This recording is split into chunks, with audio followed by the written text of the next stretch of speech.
নমস্কার, কড়াই চিকেনের রেসিপি আজকে দেখাবো। তো এটা খুবই ঘরোয়া পদ্ধতিতে, যেখানে তাওয়াতে আমরা শুকনো লঙ্কা, দারচিনি, এলাচ, জিরে এবং মৌরি কিছুটা রোস্ট করে নিচ্ছি। এর সাথে যেমনভাবে আমরা চিলি চিকেন ইউজ করি সেইভাবে ক্যাপসিকাম আর পেঁয়াজগুলোকে আমরা কেটে নিয়েছি। তো এগুলোকে হালকা ভেজে নেব। আর এই যে কড়াই চিকেনটা বলে রাখি, এটা কিন্তু আমরা সম্পূর্ণ ঘরোয়া একটা পদ্ধতিতে করছি, যেহেতু গরমকাল। তো হালকাভাবে যেভাবে করা যায় সেইভাবে আমরা করছি। তো এখানে লাল করে এগুলোকে ভেজে নিলাম। ভেজে নেওয়ার পর কড়াইতে অল্প করে তেল দেব। তো এই যে তেলের পরিমাণটা দেখতে পাচ্ছেন, এটা খুবই কম, কেননা আমরা রান্না করব 1.5 কেজি চিকেন। এখানে একটা পেঁয়াজ কুচিয়ে নেওয়া হয়েছে। চিকেনটাকে 2 ঘন্টা আগে থেকে আদা, রসুন আর ভিনিগার দিয়ে আর নুন দিয়ে ম্যারিনেট করে রাখা ছিল। তো রান্না করার আগে ওটার মধ্যে দই মাখিয়ে নেওয়া হলো। আর এখানে আমি পেঁয়াজটাকে দিয়ে দিলাম। পেঁয়াজটা ভাজা হচ্ছে।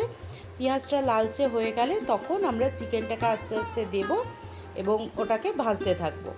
বলে রাখি, কড়াই চিকেন কিন্তু আগে এইভাবে বানানো হতো না।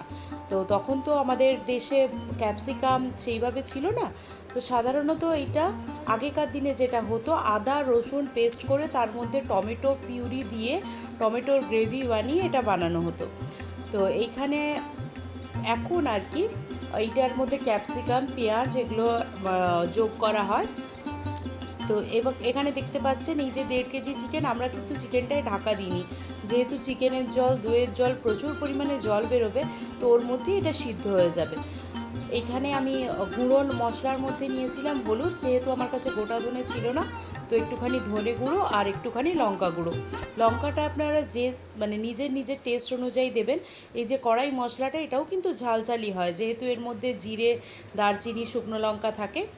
তো আমরা ওই কড়াইটার মধ্যে যখন ওটা কষানো হয়ে গেল, ওর মধ্যে একটুখানি টমেটো কেটে দিয়ে দিয়েছিলাম। আর কড়াই মশলা সব দেওয়ার পর আমরা চিকেনটাকে কষিয়ে অল্প জল দিয়ে দিয়েছি। তো চিকেন রেডি হয়ে গেছে, দেখতেই পাচ্ছেন। কেমন লাগলো এই রেসিপিটা, গরমে কেউ করলে অবশ্যই জানাবেন। ধন্যবাদ।